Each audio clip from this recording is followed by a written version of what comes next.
Uma ótima noite a todos. Nós vamos agradecendo uma vez mais a Deus nosso Pai, a Jesus Cristo nosso Mestre, a Frei Fabiano de Cristo, aos Espíritos amigos, que luz se faça no nosso lar, que luz se faça em todos os lares da terra. Hoje nós vamos dar continuidade ao tema da semana passada, que são apontamentos do livro Sinal Verde, né? O Sinal Verde, que é um livro que tem aí mensagens de André Luiz através da psicografia do Chico Xavier. E como nós falamos semana passada, são detalhes ali do cotidiano, né, do dia a dia, que aparentemente simples, mas que são ali de grande valia na nossa vida. Sobre ali a convivência, o casamento entre cônjuges, ele fala: procure algum detalhe caseiro para louvar o trabalho e o carinho daqueles que lhe compartilham a existência. Ou seja, procuremos ali valorizar as pequenas coisas, os pequenos detalhes caseiros, sobretudo nessa fase em que muitos ali estão compartilhando atribuições, estão se ajudando, né, que a gente possa valorizar aquilo que o outro faz. É interessante que quando nós estamos ali, isso dentro de um casamento, numa fase de namoro, de noivado, há ali uma série de troca de gentilezas, em que nós agradecemos, que nós educadamente pedimos aquilo que precisamos, mas com a convivência ali de uma família, de um casamento, esses pequenos detalhes vão sendo deixados de lado, né? Então ele fala que a gente procure algum detalhe caseiro para louvar o trabalho ali do outro, o carinho, para agradecer, porque falamos, poxa, a pessoa faz isso, é mais do que obrigação fazer, né? Mas é muito bom quando, mesmo em pequenas coisas, nós somos reconhecidos, que nós elogiamos ali, né, uma comida bem feita, que o outro preparou com cuidado. Enfim, pequenas coisas, como ele fala, pequenos detalhes caseiros, para que agradeçamos ali a contribuição daquele que nos ajuda. Ele diz também: prossiga amando e respeitando os pais depois da formação da própria casa, compreendendo, porém, que isso traz novas responsabilidades para o exercício, das quais é imperioso cultivar a independência, mas a pretexto de liberdade, não relegar os pais ao abandono, né? Então isso é um risco que tem, que depois do casamento, a pretexto ali de termos a nossa autonomia, nossa independência, nós gradativamente podemos ir abandonando os nossos pais, reduzindo ali as visitas, né, espaçando cada vez mais, muitas vezes deixando até de visitá-los, de fazer uma ligação. E principalmente agora nessa fase da pandemia, em que muitos pais estão isolados dos filhos, né, a gente percebe o quanto é importante ali esse contato, uma videochamada, né, para que as pessoas possam se ver. Sobretudo ali também os pais que têm netos, né? A gente percebe casamentos em que às vezes a mulher proíbe o marido até de frequentar a própria casa dos pais por divergências ali, ou o marido também que não quer ir na casa dos sogros ou das sogras e também estimula a esposa a não frequentar a casa dos próprios pais, e situações em que a gente vê ali avós que são privados do contato com os próprios netos, né? Netos que crescem sem ali essa experiência tão rica que é esse contato com os avós, porque alguém do casal, por divergências com a família do outro, acaba se afastando. Então é muito importante que, claro, o casal ele tem a sua liberdade, mas como ele diz aqui, não relegue os pais ao abandono, né? Não abandone essas pessoas que tanto se sacrificaram ali por nós, e que eles, sobretudo nessa época da velhice, eles contam ali com a nossa atenção. Dentro ainda desse tópico entre os cônjuges, ele fala: não deprecie os ideais e preocupações do outro, né? Aparentemente simples também esse ponto, mas não depreciar os ideais e preocupações do outro, nós podemos pensar que podemos convivermos décadas ali, uma vida inteira com uma pessoa, e no entanto, levados pela rotina ou pela preocupação excessiva com o nosso próprio bem-estar, nós não paramos para pensar quais são os sonhos dessa pessoa que está do meu lado, né? Quais são as preocupações que ela traz, quais são os anseios, quais as expectativas que ela tem. Então ele nos recomenda que nós não depreciemos, não desprezemos, né, os ideais, os sonhos, as preocupações daquele que está ali ao nosso lado. Sempre necessário compreender que a comunhão afetiva no lar deve recomeçar todos os dias, a fim de consolidar-se em clima de harmonia e segurança. Um pouco daquilo que foi dito anteriormente, né, que quando ali há uma fase do namoro, da conquista, da atração, temos esse cuidado com o outro, esse zelo. No entanto, nós podemos esquecer de ter esse cultivo ali, como ele fala, um cultivo até diário, né, nas pequenas gentilezas, na atenção que nós damos ao outro, na preocupação com como o outro pensa, o que ele sente, para que então nesse cultivo diário ele fala que recomece ali todos os dias, né? E, na verdade, quando a gente pensa num relacionamento, alguém que se casa, e esse casamento acontece várias vezes, porque aquela pessoa que, né, podemos ter nos casado ao longo do tempo, pelas situações da vida, essas pessoas vão mudando, né? Então uma pessoa da minha família fala que na verdade nós nos casamos várias vezes dentro do mesmo casamento, porque nós e o outro vai mudando também. E dentro desse contexto, né, essas mudanças, é muito importante, como ele fala, esse recomeço, né, esse cuidado, esse cultivo ali dessas gentilezas, dessa atenção, que se não tomarmos cuidado, isso vai se perdendo ali ao longo do tempo, como foi dito, pela rotina, pelas preocupações, pelas divergências que fazem parte ali do aprendizado de uma família, né? Mas que não deixemos ali que essas dificuldades elas sufoquem aquela afinidade, os motivos pelos quais nos levaram a nos unir a alguém, né? Até a Joana de Ângeles fala o cuidado quando ali aqueles silêncios intermináveis, né, a mulher que fica ali se dedica excessivamente ali a só assistir a televisão, o homem que às vezes só assiste o jornal, enfim, uma irritação que ele fala costumeira quando a gente está se aproximando do lar, já imaginando ali situações de desgaste, enfim, são pequenos pontos que a Joana de Ângeles nos diz para que tomemos o cuidado, para que isso não vá minando o relacionamento, né? Então, por isso essa necessidade, essa recomendação desse recomeço, desse cultivo diário ali dentro por parte do casal. Parentes problemas, né? O André Luiz nos fala: o parente problema é sempre um teste com que se nos examina a evolução espiritual. Muitas vezes, a criatura complicada que se nos agrega à família traz consigo marcas de sofrimento ou deficiências que lhe foram impostas por nós mesmos em passadas reencarnações. Então é o que ele diz, que o parente, o problema é um teste mesmo, né? Porque ali, de fato, nós somos testados, né? Como está ali a nossa paciência, a nossa compreensão, né, a nossa empatia em relação ao problema do outro, e aquilo que nós aprendemos, que Deus nos coloca ali sob o mesmo teto sem um motivo justo. E como ele nos esclarece, quantas vezes ele fala que aquela criatura complicada, aquele parente problema, é alguém que está do nosso lado, mas que traz marcas que nós podemos ter provocado ali no passado.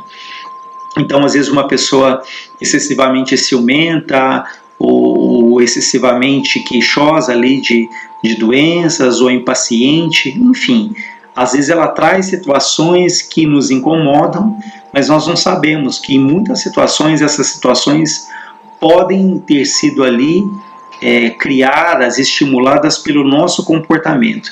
E deixou naquela criatura ali marcas, que essas marcas, elas permanecem nessa existência atual, né? Então, por isso é que ele diz que muitas vezes essa pessoa que agregamos à família, ela traz marcas de sofrimento que foram impostas ali por nós mesmos. Frei Fabiano de Cristo fala uma coisa interessante, que ele fala desse amor mais profundo, mas ele diz que esse amor, antes de ser plenamente vivido, ele passa por muitas fases, né? Ele fala da paciência, da tolerância, da disciplina, enfim, para que nós alcancemos esse amor que tanto buscamos, que cada um busca, às vezes de maneiras diferentes, mas buscamos, ele necessariamente ele passa pela paciência, pela solidariedade.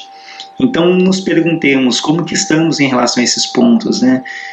Porque aquilo é muito confortável, é mais fácil termos ali uma grande afinidade, uma convivência mais harmoniosa com aqueles que compartilham dos mesmos ideais, os mesmos pensamentos, as mesmas afinidades. Mas quando surgem pessoas com posições antagônicas, gostos diferentes, ou que nos incomodam, aí são testes para ver se de fato nós temos aprendido, temos vivido aquilo que tanto aprendemos, né? Então, por isso que ele diz que o parente problema é um teste que examina como está ali a nossa evolução espiritual. Ambiente caseiro. Ele diz: a paisagem social da Terra se transformaria imediatamente para melhor se todos nós, quando na condição de espíritos encarnados, nos tratássemos dentro da nossa casa, pelo menos com a cortesia que dispensamos aos amigos. Olha que interessante. Se tratássemos ali dentro de casa as pessoas que estão do nosso lado com a mesma gentileza, com a mesma cortesia que tratamos os amigos, ele fala que a paisagem social da Terra se transformaria. Porque nós vamos ali meio que acostumando, né, com as nossas irritações, com o nosso jeito de tratar. E nós pensamos, olha, a pessoa quando casou comigo, ela já sabia que eu era assim, né? Isso estava no pacote, né? Ela sabia que eu era mal-humorado, que eu era uma pessoa irritadiça, que eu era impaciente, ou que eu era muito fechado, enfim. Nós, às vezes, nos acomodamos com essa situação e não fazemos ali um grande esforço na melhoria. É claro que ninguém é santo, que todos nós temos as nossas dificuldades, mas nós vamos ali nos acostumando a dar aos que convivem conosco um tratamento às vezes bem pior que nós dispensamos um amigo. Se é por um amigo, a gente pede ali o favor, nós somos educados. Se um amigo nos pede ali um socorro para ir para o hospital, prontamente nós estamos ali. Às vezes é alguém da família, a gente mal ouve, às vezes fala, já vai, né? E, enfim, vai ali com aquela tromba, né? Com aquele mau humor, e vamos ali nos acostumando até com esse comportamento, atribuindo isso ao nosso gênio, à nossa personalidade, mas aí vale todo o esforço para que a gente trate ali muito bem essas pessoas que estão do nosso lado, né? Até porque a gente não sabe até quando elas estarão do nosso lado, né? Às vezes são pessoas até muito especiais, pessoas que nos são muito queridas, mas a gente ali vai desprezando essas oportunidades, esses cuidados, e mais uma vez a gente não sabe até quando estarão do nosso lado. Por isso que vale a pena tratarmos ali, apesar das dificuldades que todos nós trazemos, aqueles dias que nem sempre estamos bem, mas o esforço pela educação, pelo tom de voz, né, como foi falado na semana passada, enfim, a mesma cortesia que dispensamos aos nossos amigos. Ele diz ainda, respeite a higiene, mas não transfigure a limpeza em assunto de obsessão. Colabore no trabalho caseiro tanto quanto seja possível. Então, cuidarmos, termos ali o asseio, o zelo pela nossa casa, mas ele fala que isso não se torne uma obsessão, que em alguns casos se transforma até num toque, né, num transtorno obsessivo compulsivo, daquelas pessoas que são extremamente sistemáticas, que tudo tem que estar ali organizado por cor, que passam o tempo todo limpando, enfim. E a quarentena trouxe muito essa questão da limpeza, né? É claro que isso é extremamente importante. A gente não faz ideia de quantas doenças serão evitadas, não só o Covid, por esse cuidado maior com a limpeza, com a higiene, mas é o que ele fala, cuidado para que não se torne ali uma verdadeira obsessão que mina ali o nosso dia todo, que às vezes é tanto medo de uma contaminação que a pessoa não percebe que ela até abaixa a própria imunidade por tamanho é um medo que ela alimenta, né? Então, cuidado, higiene, mas o cuidado também para que, como ele fala, com a obsessão ali pela limpeza. E a gente vê relatos de pessoas que passam a semana e o final de semana fazendo limpeza, que elas até, como muitos estão em casa, em home office, elas perderam a noção do que é um final de semana, ou seja, sábado às vezes o dia inteiro, domingo o dia inteiro, estão ali limpando, mas é importante que a gente proteja ali um espaço, não, agora eu preciso descansar, eu preciso relaxar, né? Então, para que, mais uma vez, respeitar a higiene, como ele fala, mas não tornar uma coisa obsessiva, né?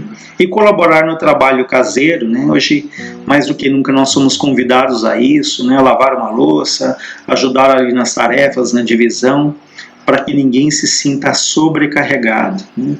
Porque a gente lembra aí no caso das mulheres, que ser mãe, às vezes está trabalhando em casa, ser esposa, administrar muitas vezes uma casa às vezes é uma sobrecarga muito grande, então é extremamente importante essa divisão ali de tarefas, essa colaboração no trabalho caseiro.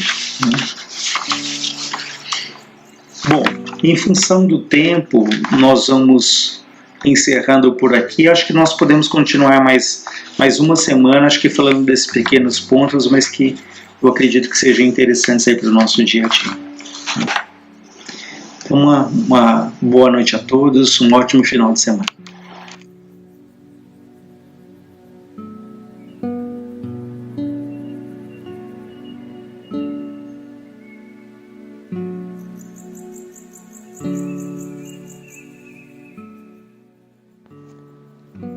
Boa noite a todos. Dando continuidade aos nossos estudos desta noite, vamos refletir sobre a responsabilidade que carregamos, todos nós, criaturas, diante das possibilidades que Deus nos oferece, em benefício de nosso próprio progresso, que é a mediunidade. Em reunião passada, nós conversamos sobre a arte e vimos que a arte, como uma forma de expressão do que realmente nós somos, traz dentro de si aquela essência em que nós temos, por intercâmbio do plano espiritual para o plano material, todas as nossas tendências e todas as nossas lutas renovadoras de aperfeiçoamento. Relembrando sobre isso, vamos focar hoje no livro Nos Domínios da Mediunidade, no capítulo 15, em que ele vai nos dar situações quando essa forma de expressão que nós utilizamos, quando estão desviadas das leis divinas, o que acarreta tanto na criatura, que estimula as tendências menos felizes em si mesmo, para a sintonia e as vibrações de espíritos que em mesma nuance, né, de sintonia, se colocam em processo de obsessão. Então, no capítulo 15, que tem como título Forças Viciadas, e nós colocamos como título, para aqueles que se interessarem, o texto do capítulo estará à disposição para leitura, e principalmente, muito importante, que nós estudemos os livros de André Luiz, que eles estão, assim, nos colocando, principalmente sobre mediunidade, plano espiritual, condições esclarecedoras sobre a situação da vivência do próprio espírito, André Luiz, né? Sobre as regiões em que ele, passando pelo processo de desencarne e tendo uma condição de desequilíbrio, ele retoma a sua condição de estudo no plano da espiritualidade e trabalha em benefício dos que sofrem, né? Então, neste capítulo, Aulus, que é o instrutor espiritual de André Luiz, e mais o seu companheiro de nome Hilário, estão indo a caminho de estudos em centros espíritas, na materialidade, para estudo. Nós, como espíritos, continuamos o nosso aperfeiçoamento espiritual no exercício do intercâmbio entre a materialidade e a espiritualidade para vermos a responsabilidade que carregamos diante dessa sintonia, não é? E nesse caso, André Luiz vai descrever 3 situações em que as forças mediúnicas estão viciadas e desequilibradas. Nós vamos repassar essa situação rapidamente, mas interessante é ler o texto para que vemos de profundidade. O estudo é feito através do mentor Aulus, que intercede em favor dos estudos de André Luiz e Hilário com relação à mediunidade. Então, como eu dizia, ele inicia o capítulo dizendo que eles estavam se dirigindo ao outro centro espírita para estudos quando eles ouvem gritos na rua. Eles estão andando nas regiões materiais, né? O livro, para quem se interessar a ler, vai ver que os espíritos andam normalmente nas nossas ruas, estão em todos os lugares, em nossos lares, a todos os momentos nas nossas vidas, né? Então, ouvindo os gritos, eles veem que 2 guardas tiravam de um restaurante um homem que estava embriagado. Apesar dele pedir, né, dele pedir para que não fizesse isso, o rapaz tinha, sobre a visão do mentor Aulus, assim como de André Luiz e Hilário, ele tinha um espírito que o obsediava, de tal maneira que a descrição que o André Luiz fala é como se eles estivessem justapostos. Tal era a simbiose de necessidade, né? O estado alcoólico em que encontrava o encarnado, se encontrava o desencarnado também. Os 2 estavam embriagados, e nós vamos também fazer os comentários daqui a pouquinho, tá? Então, como dispunha de tempo, o mentor Aulus pediu para que eles prestassem atenção naquela situação. Bem, o rapaz foi jogado fora do restaurante, né? Foi tirado à força, e apenas os espíritos que estavam estudando é que visualizaram o quanto ele estava envolvido em processo obsessivo por um espírito que também tinha o mesmo vício que ele, embriagado. Aí a gente pode se perguntar, mas como é que a gente pode então definir o alcoólatra, né? O alcoólatra, ele se encontra obsediado, por isso que ele está embriagado? Ou ele está embriagado porque ele está obsediado? Já paramos para imaginar isto? Então, lembrando da doutrina e das explicações que também Aulus vai fazer posteriormente em outros capítulos, mas aqui nós vamos falar rapidamente, a doutrina espírita ensina que todo vício, principalmente do alcoolismo, a criatura encarnada, ela perde a consciência, né, no domínio de suas ações. Então, quando os excessos alcoólicos fazem com que a gente perca, e isso é detectável por todos nós quando a pessoa passa dos limites na bebida, não é? Nesse momento, ela se torna uma presa fácil aos obsessores. Que obsessores são esses? Estão desejando mal a essa criatura? Necessariamente não, mas eles tiveram, quando encarnados, as mesmas tendências do vício da bebida. Então, por eles não possuírem o corpo físico mais, mas com a capacidade de sintonia das sensações, das emoções, que nós fazemos transitar em formas pensamento quando nós estamos irradiando o nosso perispírito, esses espíritos podem ajuntar-se a nós temporariamente para poder sentir o mesmo prazer que nós estamos sentindo. É como se nós compartilhássemos as nossas emoções de uma forma que a gente não tem consciência da responsabilidade que assume, né? Como o espírito ele não pode, por não ter o corpo físico, ele simplesmente utiliza-se do encarnado como um instrumento para ele alcançar essa sensação que ele não pode ter, exatamente porque está na sua mente. Se ele não tem o corpo físico, ele não está viciado pelo corpo físico, mas está viciado em sua alma. Os registros que nós carregamos de nossas tendências também estão registrados nossos vícios. E nós não mudamos da noite para o dia.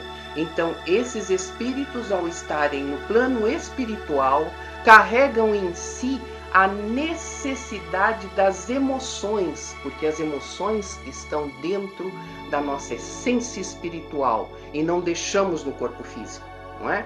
Então, essa sensação é que a gente continua procurando como uma necessidade de vontades que nós não educamos, que nós não controlamos, e a partir daí torna-se um processo obsessivo, tanto para aquele que na espiritualidade precisa da sensação do encarnado, quanto o encarnado para o espírito que o obsedia, porque na medida em que ele fornece as possibilidades para poder receber as sensações, ele também é um obsessor.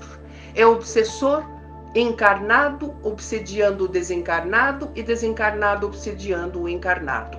Cria-se como se fosse parasitismo e o que nós chamamos, dentro da doutrina, nos estudos mais profundos dos processos obsessivos, de vampirismo, né? É aquele que necessita por simbiose, por parasitagem, das sensações de outro ser. Né?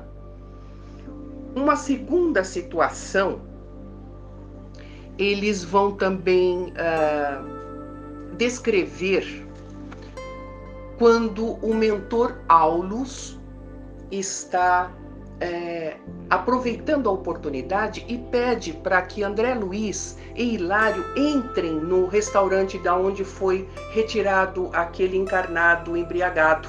Ele falou, vamos aproveitar e vamos entrar para ver como é que é esse ambiente e que espíritos estão aqui presentes sobre as tendências dos encarnados.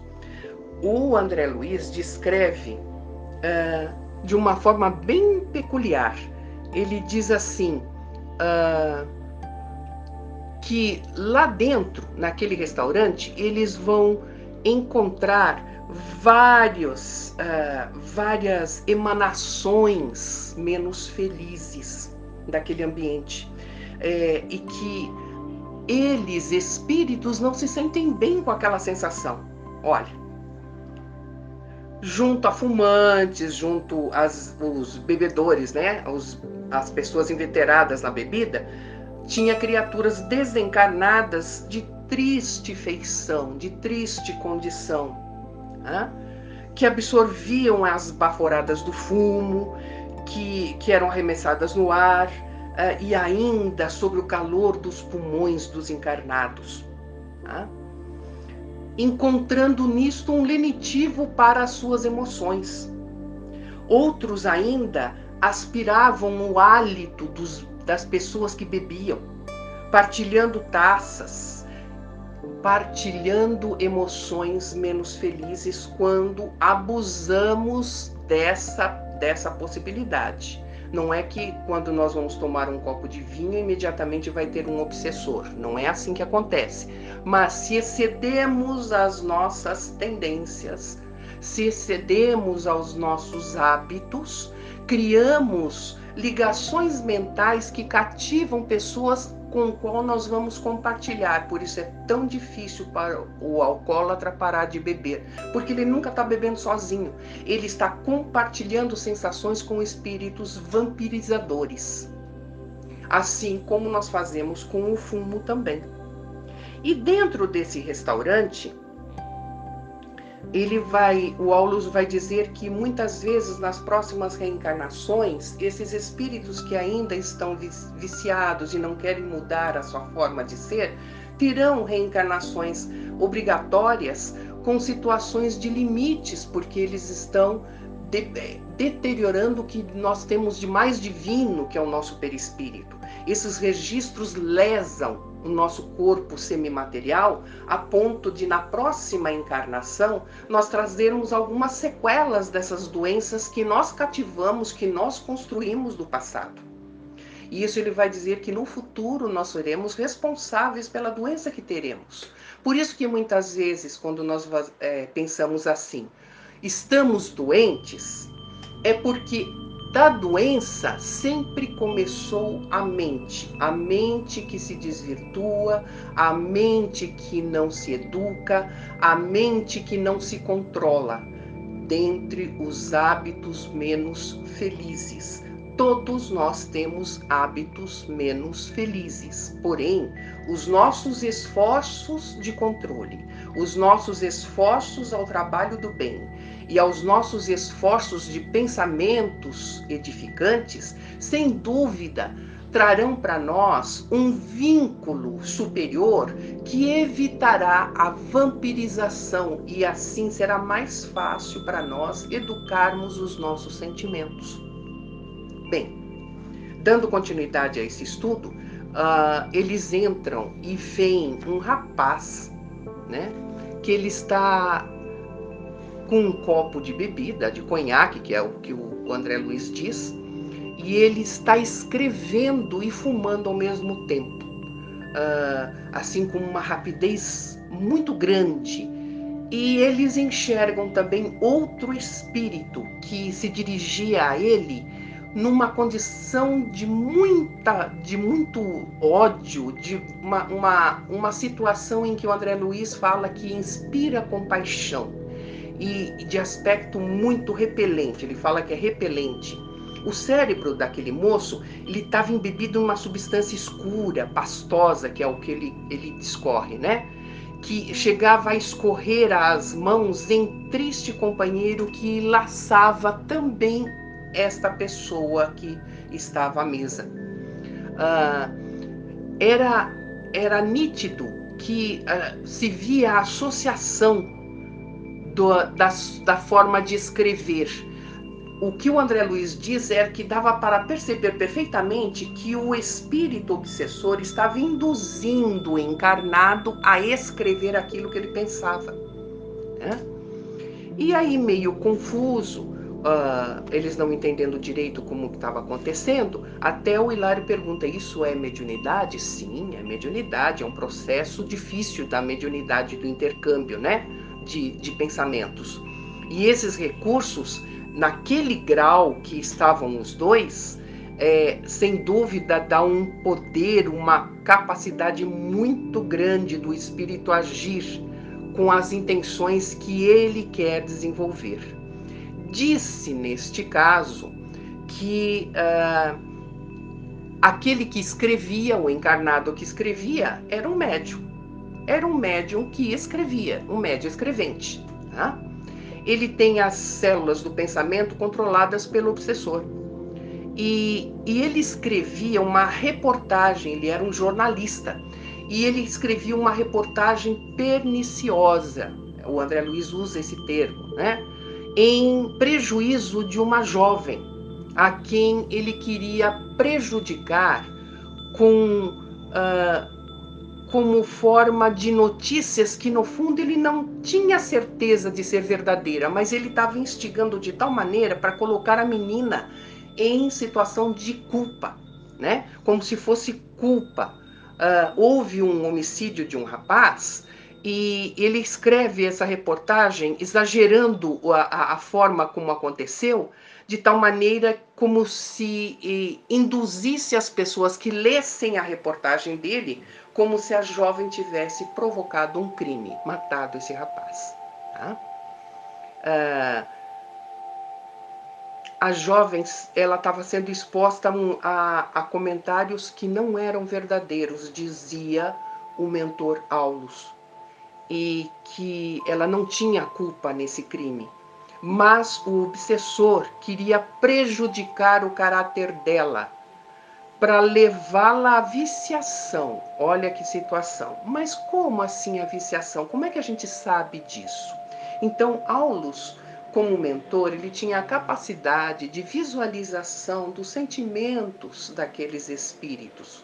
Porque aqueles que são socorristas na espiritualidade, eles têm, por indicação divina e por orientação muito séria, o esclarecimento do que passa cada um deles para agir da melhor forma, auxiliando-os à consolação e a mudar daquela forma como eles estão se encontrando, não é? Então, o Aulus, ele explica que em encarnação passada, esse espírito obsessor esteve junto desta moça, né? E por questões que vamos estudar o livro, vamos estudar o texto, para poder entender melhor, eles vão se retomar por desordem emotiva, numa forma de fazer com que a menina se desequilibrasse e passasse a processo obsessivo em que ele agiria diretamente nela, em prejuízo dela. Mas, como todos nós sabemos, todos nós, na medida dos nossos esforços, na medida da consolação que toda religião nos traz, se nós tentarmos persistentemente mudar o nosso caráter para o bem, estes espíritos que deixamos no passado, que muitas vezes não nos perdoam, que muitas vezes estarão em condições de melindres, de mágoas e de ódios, às vezes descabidos diante de um processo que hoje tentamos melhorar-nos na própria reencarnação, não terão contato conosco se não tivermos na mesma sintonia que eles. É importante que tenhamos esta ideia. Somos uma antena mental. Todo aquele que tem a tendência da maledicência tem como antena mental espíritos que querem trazer prejuízo a outros. Se utilizarão desses médiuns encarnados para falar mal de outras criaturas, que às vezes não estão nem em contato direto com elas, ou às vezes, estando com elas, colocam situações que não são verídicas e que muitas vezes podem prejudicar uma vida inteira de alguém simplesmente pela palavra. Tenhamos cuidado com a nossa boca. Jesus já nos avisava sempre que é o que sai dela que prejudica o homem, né? Esse charco vicioso que ainda nos fragiliza na terra, que ainda moralmente nos fragiliza na terra, é o que precisamos trabalhar em nós para evitar o máximo que nós pudermos, a fim de que não sejamos indutores, não sejamos aqueles instrumentos do mal para com os nossos semelhantes. E ainda, neste capítulo, nós vamos ver um terceiro caso, porque geralmente a gente vê a mediunidade torturada, o desvio das nossas tendências, mas existem criaturas que também, por exercício do bem, por exercício do caráter ao bem, pelo controle dos pensamentos, pela confiança em Deus, trabalham sempre tendo como auxílio espíritos bons. E nesse terceiro caso do capítulo 15, eles vão descrever que eles encontram um condutor, ao lado de um condutor, uma ambulância, né? Que passou com uma sirene, né? Com a sirene ligada para abrir caminho. Ao lado do condutor sentava-se um espírito com uma fisionomia muito simpática, muito preocupada. Desculpe, tinha a pessoa que dirigia, tinha uma pessoa simpática, estava muito preocupada, sentada ao lado do condutor. E esse condutor estava envolvido em irradiações desse espírito que o auxiliava. O Aulus, que é o mentor, aproveitou para ensinar que as faculdades mediúnicas e a cooperação do mundo espiritual sempre vai surgir em toda parte, desde que nós tenhamos condições de dar possibilidades a esses espíritos em agirem em nosso favor. É toda a interdependência, a influenciação recíproca que nós fazemos que vai nos trazer boas condições, efetivas condições de estarmos tratando de nossos desafios, de nossas provas, de uma forma para bem aprender, porque bons espíritos não nos isentam das provas, mas quando estamos em sintonia superior, nos auxiliam efetivamente para trazermos o equilíbrio e muitas vezes evitarmos condições menos felizes ou agravamentos de situações em decorrência da nossa imprevidência moral, de nossa imprevidência do controle dos pensamentos. Isso que Aulus vai explicar no terceiro caso.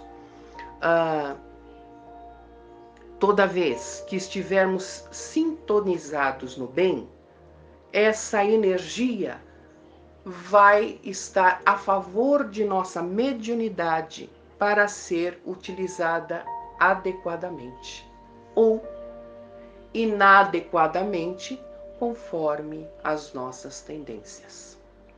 Bastante interessante este capítulo e principalmente consolador o último caso, quando vemos que alguém passando pela preocupação, talvez de uma pessoa querida que esteja doente e estando em direção ao hospital, está acompanhado de espíritos benevolentes que o auxiliam na confiança em Deus. Que nós, diante de tanto esclarecimento que temos diante da doutrina, possamos dirigir esses pensamentos como forma efetiva da nossa renovação espiritual, dos nossos controles do dia a dia, para evitarmos processos obsessivos que ninguém veio à Terra para ser obsediado, nenhum de nós veio. Nós somos obsediados porque nós somos frágeis em nossas sensibilizações pelas tendências que nós trazemos, que não controlamos, que excedemos e que fazemos com que nos prejudique por incompetência nossa de educar primeiro a nós mesmos para depois ver as dificuldades alheias. Neste momento de pandemia, é importante que utilizemos as nossas mentes para o bem, reforçando sempre, evitando a maledicência na mídia, evitando os filmes menos expressivos das condições renovadoras do espírito, evitando passar à frente reportagens em que pessoas em dificuldades maiores erraram, como se nós fôssemos juízes de nossos companheiros encarnados e que a nós próprios não temos coragem de nos enxergar como a criatura que pode incendiar,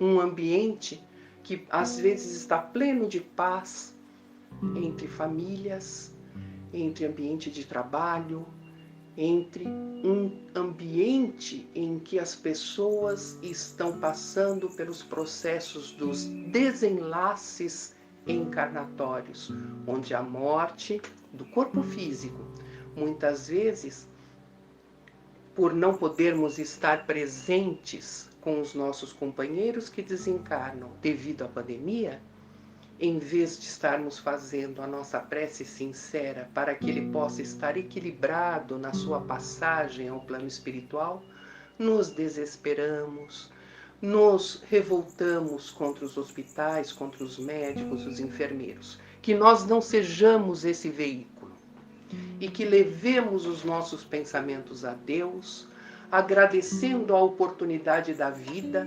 agradecendo o esclarecimento de companheiros espirituais que benevolentes nos atendem constantemente nos momentos mais difíceis e que possamos ser servidores da paz, servidores do equilíbrio, nas palavras do Evangelho de Jesus, porque se queremos realmente que Jesus esteja conosco, é preciso que acendamos a fagulha do amor, a fagulha da benevolência, a fagulha da disciplina, da persistência e da consolação em nossas vidas.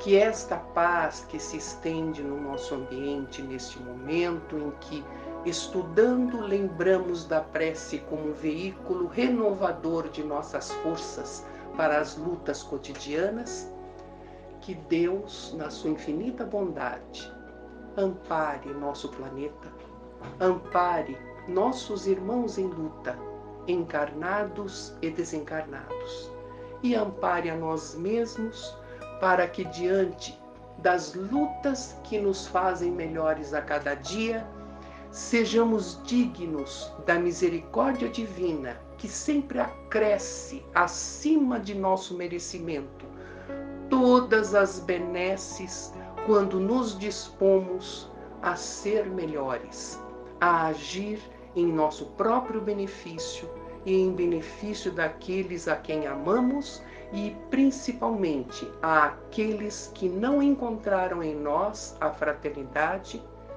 com prece, com resignação, com paciência, para que sejamos mais felizes num futuro vindouro. Uma boa noite a todos, que Jesus nos abençoe.